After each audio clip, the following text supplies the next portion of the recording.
नमस्ते। वेलकम। इस quick revision course में आप सभी का स्वागत है।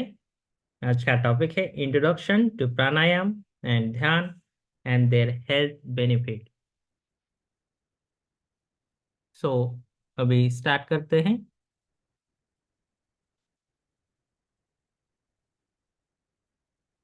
प्राणायाम शब्द की उत्पत्ति एवं अर्थ। प्राणायाम जो शब्द है वो दो शब्दों से मिलता है, एक प्राण और आयाम। प्राण यानी सूक्ष्म जीवनी शक्ति, आयाम यानी उसका प्रचार एवं विस्तार। कोरथ शतकम के अनुरूप प्राण जो है वो शरीर में निवास करने वाली वायु है। आयाम अर्थात उसका अर्थ होता है बंधा हुआ होना। प्राणो देह स्थितो वायु आयामा अस्ति न बंधम, ये गोरक्ष शतक के अनुरूप है। यह हठ प्रदीपिका के अनुरूप यावद वायु स्थितो देहे तावत जीवन मुच्यते मरणम तस्य निष्क्रांतो ततो वायु निरोधेत। जब तक शरीर में वायु है तब तक जीवन है, जब वायु शरीर से निकल जाता है तो मरण होता है। तो चले वाते चले चित्तम निश्चलम निश्चले भवेत योग स्नायु अपनोति तो वायु निरोधे। अर्थात वायु के चलायमान होने पर चित्त भी चंचल होता है और वायु के निश्चल हो जाने पर चित्त भी स्थिर हो जाता है। इसलिए योगियों द्वारा स्थिरता प्राप्त होती है, इसलिए वायु पर नियंत्रण करना चाहिए। प्राण के प्रकार। प्राण के प्रमुखतः प्राण, अपान, समान, उदान, व्यान, ये पंच प्राण होते हैं। और नाग, कूर्म, रुकल, देवदत्त, धनंजय ये प्राण के उप प्रकार है। हिरण्य संहिता में भी प्राण के यही प्रकार बताए गए, प्राण, अपान, समान, उदान, व्यान, नाग, कूर्म, कृकल, देवदत्त, धनंजय। मुख्य पंचवायु और उसके पांच उपवायु। शिव संहिता में भी हिरण्य संहिता के जैसे ही बताया गया, लेकिन वहां प्राणों के स्थान बताए गए। शिव संहिता में हृदय में प्राण, निचले उदर में अपान, पसली और नाभि में समान, कंठ और ऊपर के भाग में उदान और संपूर्ण शरीर में व्यान। हिरण्य संहिता में भी अर्थात हृदय में प्राण, गुदा में अपान, नाभि में समान, कंठ में उदान और पूरे शरीर में व्यान। और उप जो वायु है उनके कार्य है जैसे डकार, ये नाक का, आंख बंद करना खोलना कूर्म वायु का, भूख जो है क्रुकल का, जम्बाई देना देवदत्त का, और मरने पर भी जो नहीं छोड़ता उसको धनंजय कहा जाता है। प्राणों का शरीर में स्थान एवं कार्य, तो वही सेम टॉपिक है। तो प्राणायाम की परिभाषा क्या है? तो तस्मिन् सति श्वास प्रश्वासयो गतिर्विच्छेद प्राणायाम। ये वर्णन जो है वो पतंजलि योग सूत्र में मिलता है कि आसन की सिद्धि के बाद श्वास प्रश्वास की गति जो है वो रुक जाना, उसको प्राणायाम कहते हैं। पतंजलि योग सूत्र के अनुरूप जो प्राणायाम है वो चार प्रकार के कहे गए हैं। बाह्य अभ्यंतर स्तंभ निर्देश काल संख्या भी परिदिष्टो दीर्घ सूक्ष्म। ये दूसरे अध्याय का 50वां सूत्र है, उसमें बाह्य वृत्ति प्राणायाम अर्थात वायु को बाहर निकालना और साथ देश काल संख्या का ध्यान रखना, यह बाह्य वृत्ति कहलाता है। अभ्यंतर वृत्ति प्राण को भीतर खींचना, साथ ही देश काल संख्या का ध्यान रखना, यह अभ्यंतर वृत्ति कहलाता है।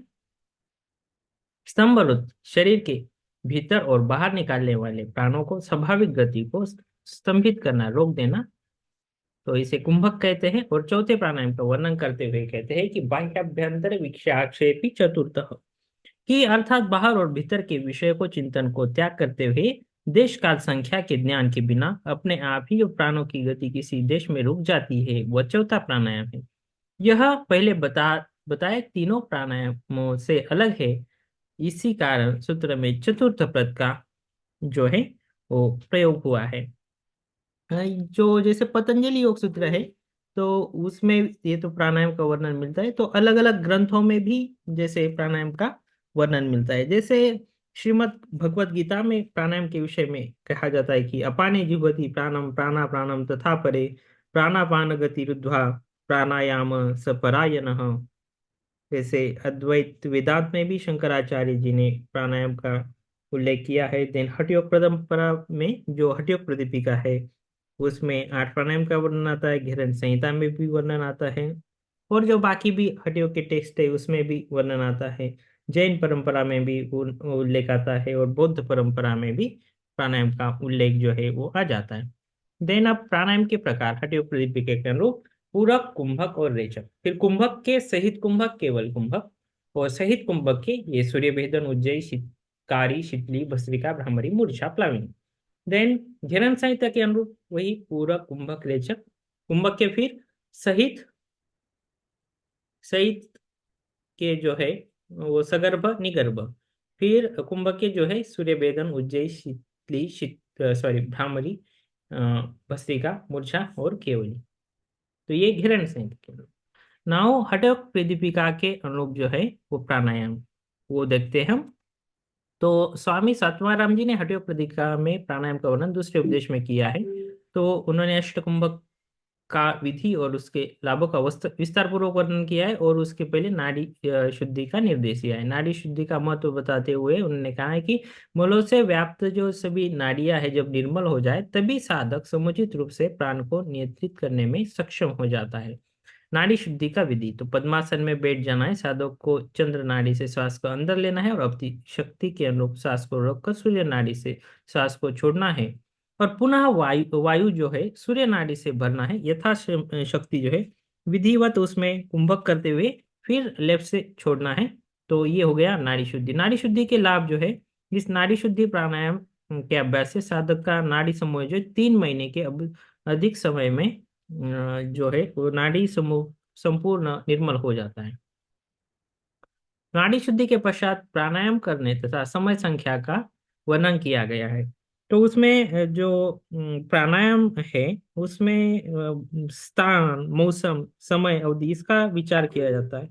तो अर्थात साधक जो यहाँ समय का विचार करते प्रथम, अतः साधक को प्रातः, मध्याह्न, सायं और अर्धरात्रि ऐसे 4 दिन में 4 बार प्राणायाम का अभ्यास करते हुए धीरे धीरे 80 तक करना चाहिए, ऐसे बताया। देन प्राणायाम की 3 स्थितियां बताई गई है।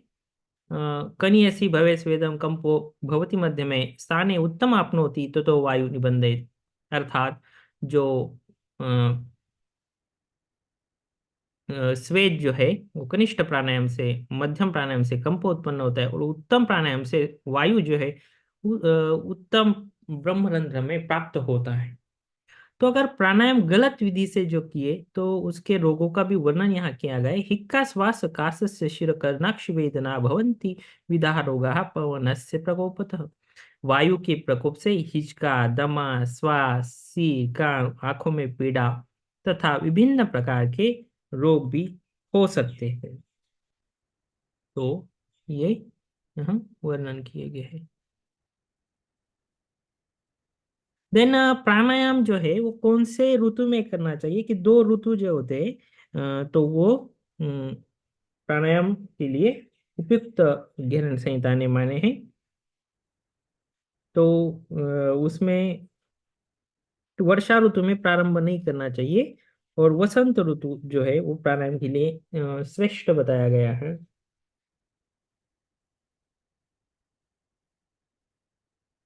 देन अब नेक्स्ट सूर्य भेदन प्राणायाम। तो ये अष्टकुंभक का वर्णन यहाँ किया है। सूर्य भेदन, उज्जयी, शीतकारी, शीतली तथा भस्त्रिका, भ्रामरी, मूर्छा, प्लाविनी अष्टकुंभका, ये 8 प्रकार के कुंभक बताए गए थे। सब सर्वप्रथम सूर्य भेदन जो प्राणायाम है उसका वर्णन मिलता है। तो सूर्य भेदन योगाभ्यासी जो है, तो इसमें श्लोक भी आता है हठयोग प्रदीपिका में, दक्षिणाड्याम समाकृष्यम बहिस्त्रपवन अक्षनै आकेशादा नखाग्रास्य निरोधावधि कुंभक। अर्थात कोई भी इसमें स्पेशली बताया गया है कि इसमें आपको पद्मासन में बैठना है, और धीरे धीरे आपको लेफ्ट नॉस्ट्रिल बंद करके राइट नॉस्ट्रिल से सांस को लेना है। फिर यहाँ तक रोकना है आपको कि जब तक नक के अग्रभाग में स्वेद ना आ जाए, और फिर आपको धीरे धीरे वायु को छोड़ना है। इसके लाभ क्या बताया कि मस्तक प्रदेश को शुद्ध करता है, वात संबंधी रोगों को नष्ट करता है, और उदर प्रदेश में उत्पन्न कुमिर रोगों को नष्ट करता है। अब आते हैं उज्जयी प्राणायाम के ऊपर। उज्जयी प्राणायाम जो है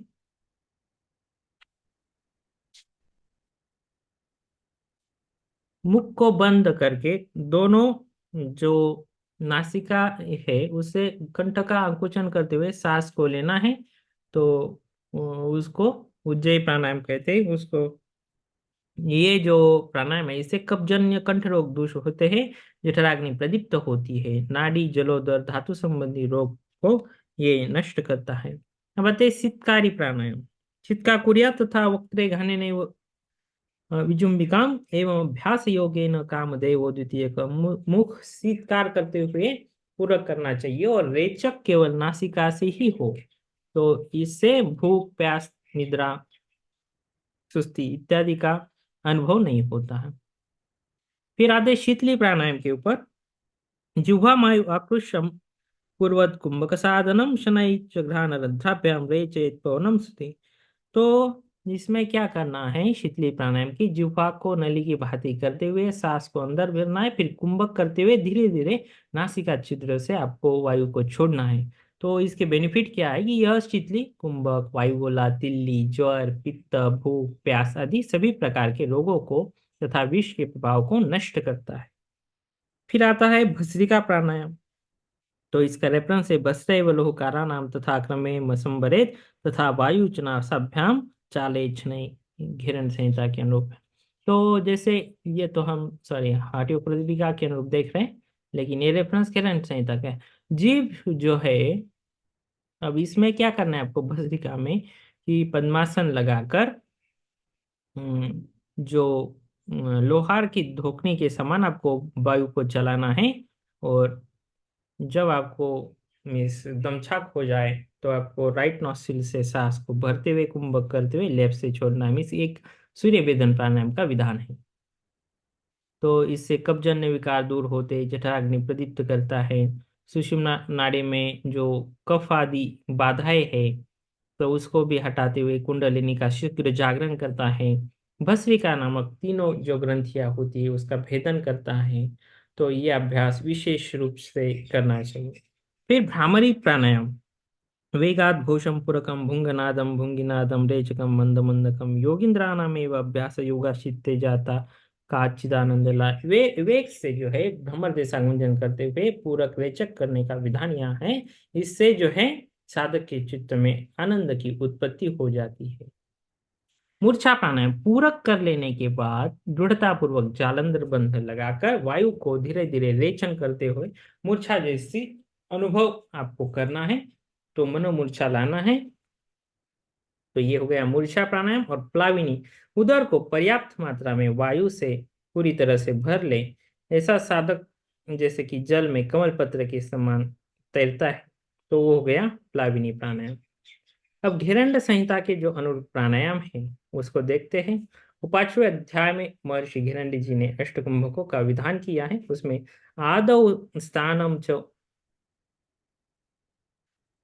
कालम मिताहारम तथा परम नाड़ी शुद्धि तत्पश्चात प्राणायाम साधते। कि सर्वप्रथम स्थान काल का चुनाव और मिताहार और नाड़ी शुद्धि करे, इसके पश्चात ही प्राणायाम का अभ्यास करने का विधान बताया गया है। योगाभ्यास के स्थान का वर्णन करते हुए मठ आदि की विशेषताओं को भी बताया गया है।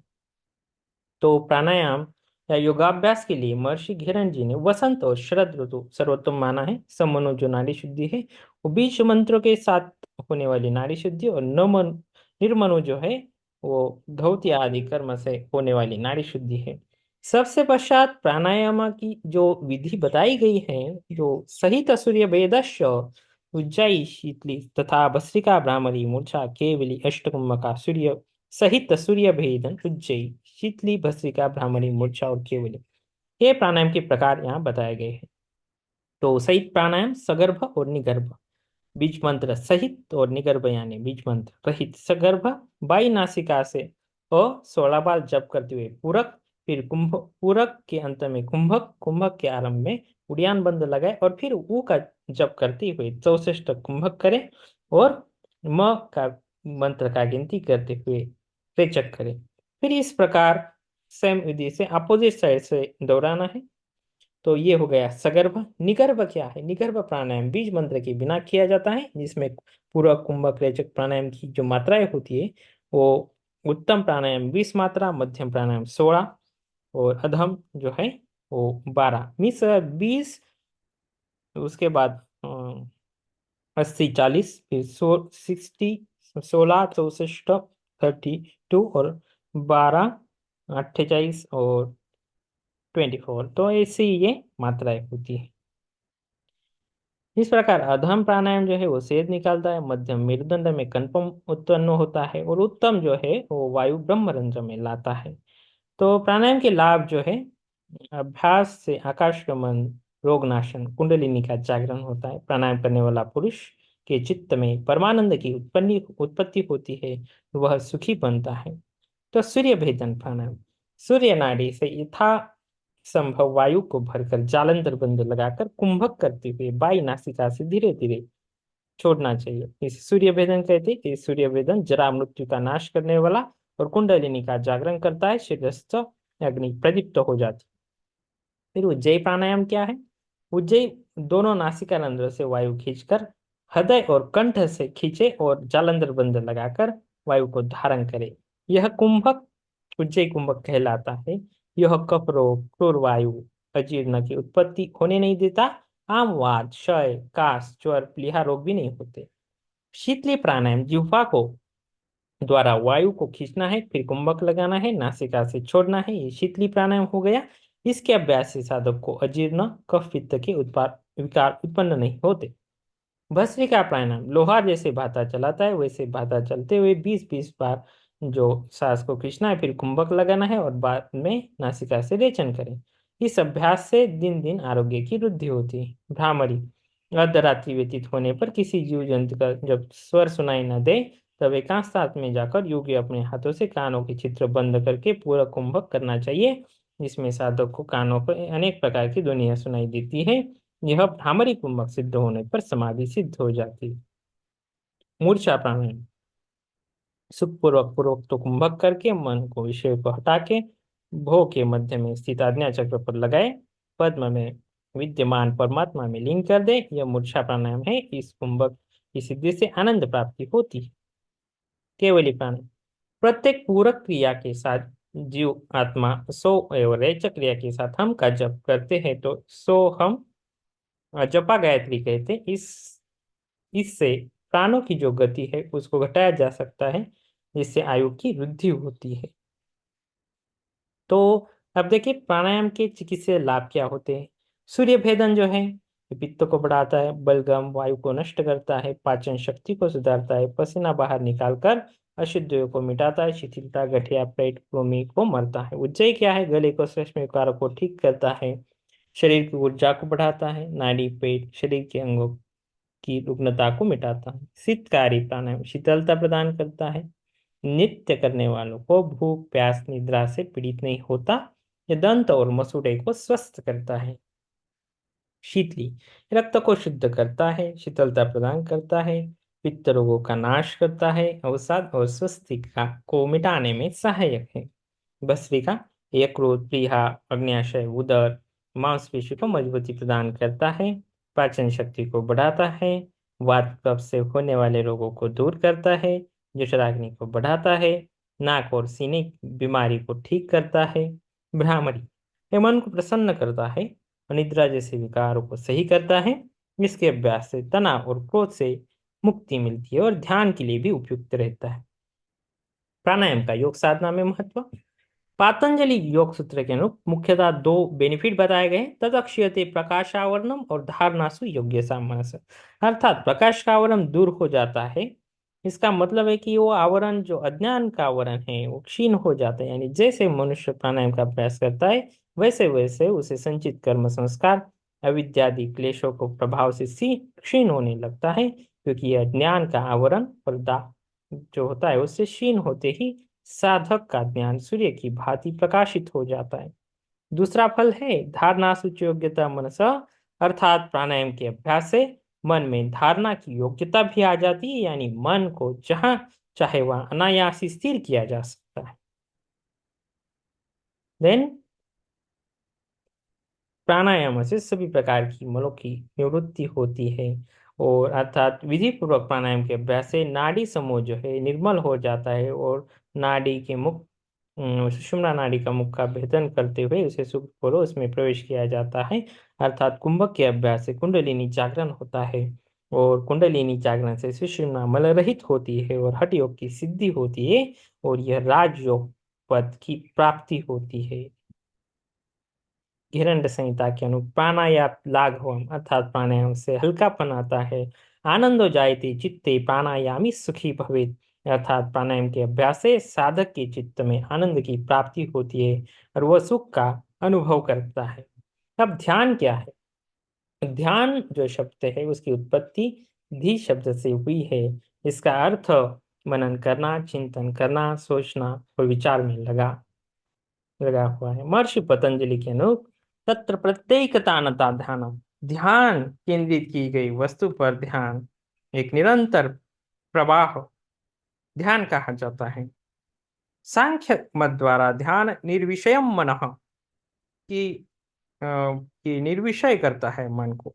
जो सभी परेशान विचलित करने वाली जो भावनाएं है, विचार है, इच्छाओं से मन की मुक्ति के रूप में अनुदित है।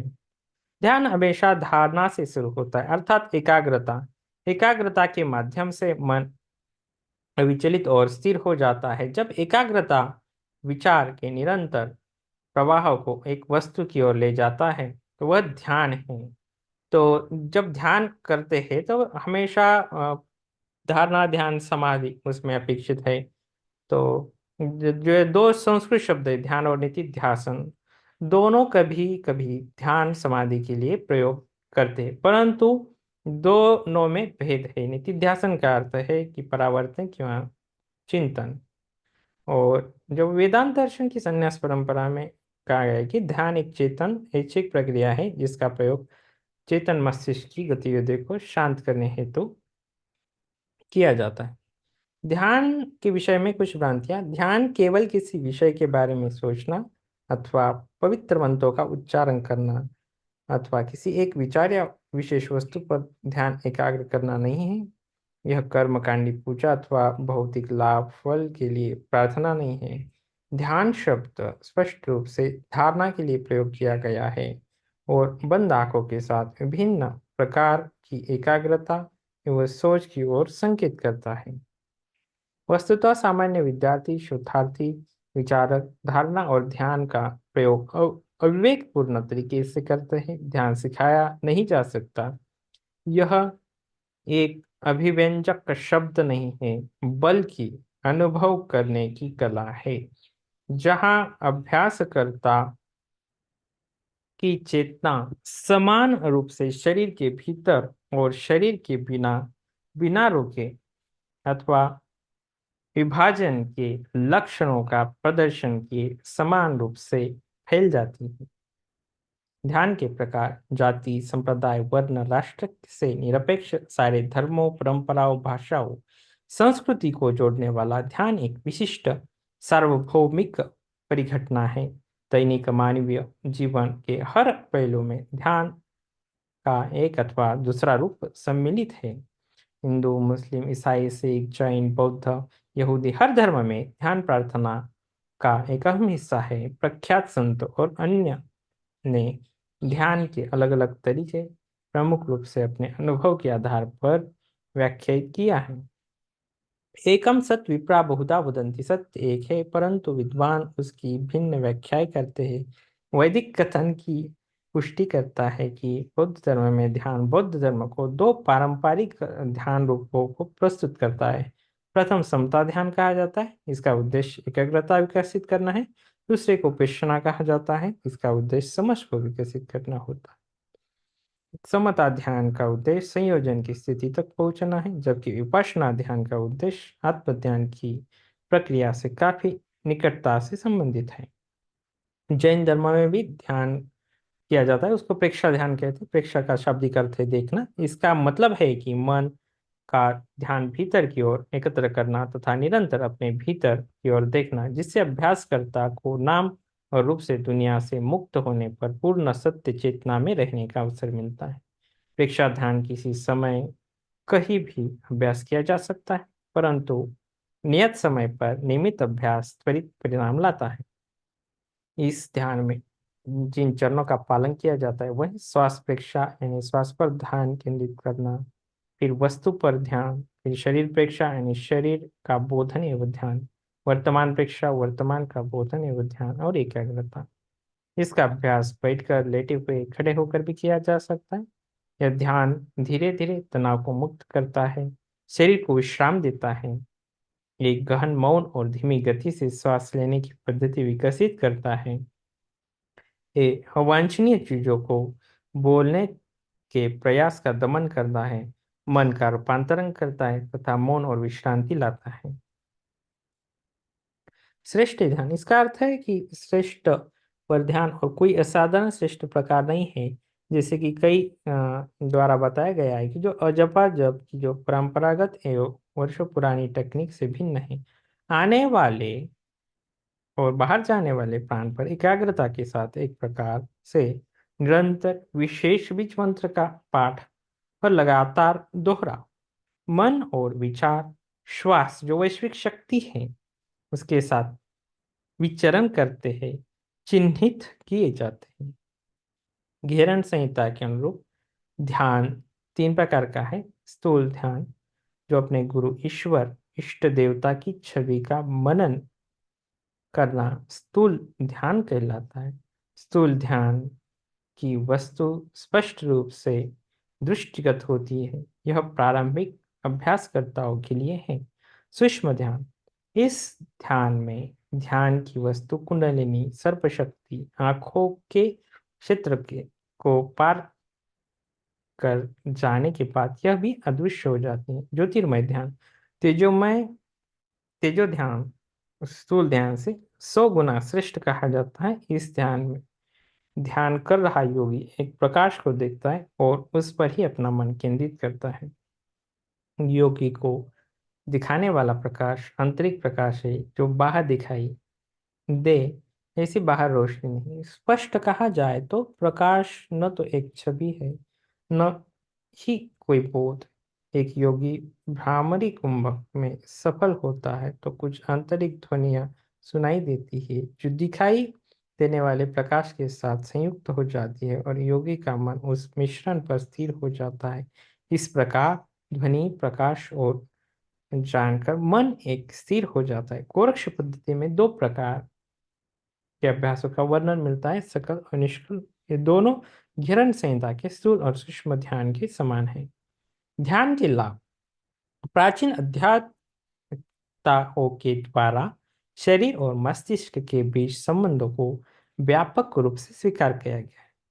यह एक सुस्थापित तथ्य है कि कुछ आसन, मुद्रा, प्राणायाम, ध्यान इत्यादि का नियमित अभ्यास शारीरिक और मानसिक कार्य में उल्लेखनीय अंतर प्रदान करता है। इस मनोदैहिक संपर्क को आधुनिक चिकित्सकों के द्वारा भी अधिकाधिक स्वीकार किया जा रहा है। इस अर्थ में जबकि तब मस्तिष्क शामिल नहीं है तब तक शरीर का उपचार नहीं किया जा सकता, और इसके विपरीत भी ध्यान एक महत्वपूर्ण योगिक तकनीक है। ध्यान का नियमित अभ्यास ध्यान करने वाले को प्रत्यक्ष एवं अप्रत्यक्ष अनेक लाभ प्रदान करता है। यह न केवल एक अभ्यासकर्ता के अनेक मानसिक समस्याओं को नियंत्रित करने में सहायता करता है बल्कि आध्यात्मिक अनुभव को के सर्वोच्च शिखर तक पहुंचने में भी सहायता करता है। नकारात्मक भावनाएं जैसे भय, क्रोध, अवसाद, दबाव, तनाव, घबराहट, व्यग्रता, प्रतिचिंता, चिंता कम हो जाते हैं और शांत मनोदशा विकसित होती है। अभ्यासकर्ता का समग्र व्यक्तित्व और दृष्टिकोण बेहतर हो जाता है और वह जीवन की विषम परिस्थितियों का सामना बेहतर ढंग से कर पाता है तथा अपने कर्तव्यों का भी निर्वहन कर पाता है। ध्यान का अभ्यास मनुष्य को एक सकारात्मक व्यक्तित्व और सकारात्मक विचार को धारण करने वाला, सकारात्मक कार्य करने वाला बना देता है। ध्यान एकाग्रता, स्मरण शक्ति, आत्मविश्वास, विचारों की स्पष्टता, इच्छा शक्ति, मस्तिष्क की ग्रहण शक्ति में वृद्धि करता है और थकान के स्तर को घटाता है। नियमित रूप से ध्यान करने वाले योगी चुंबकीय और आकर्षक व्यक्तित्व विकसित कर लेते हैं।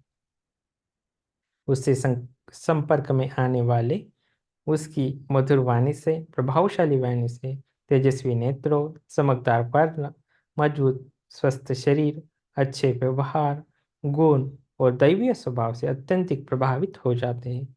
जिस प्रकार चुटकी भर नमक जो है जल में गिरकर घुल जाता है, इस प्रकार चमेली की मधुर सुगंध हवा फैल जाती है, उसी प्रकार योगी की आध्यात्मिक आभा दूसरे के मस्तिष्क में प्रविष्ट हो जाती है। योग सूत्र में महर्षि पतंजलि ने कुछ शक्तियों का उल्लेख किया है जिन्होंने एक साधक एकाग्रता और ध्यान से प्राप्त कर सकता है। उदाहरण के लिए कंठ के स्थान पर निरंतर लंबे समय तक ध्यान किया जाए तो भूख और प्यास का अतिक्रमण नहीं होता। इसी प्रकार जो कैवल्यपाद है उसमें अनेकविध धारणाएं उन्होंने स्पष्ट की हैं। तो ऐसे अनेक वैज्ञानिक अध्ययनों का निष्पादन किया गया है कि जिसके द्वारा प्राचीन विद्वानों के दावे की पुष्टि की गई है कि अध्ययन से यह उद्घाटित हुआ है कि ध्यान का अनुप्रयोग न केवल स्वास्थ्य के पुनर्वीकरण के लिए प्रभावकारी है, बल्कि आज के समाज द्वारा अनुभव की जाने वाली तनावपूर्ण परिस्थितियों से भी निपटने में अत्यंत सहायक है। सो आज का ये टॉपिक ये समाप्त हो गया। थैंक यू, धन्यवाद ऑल ऑफ यू।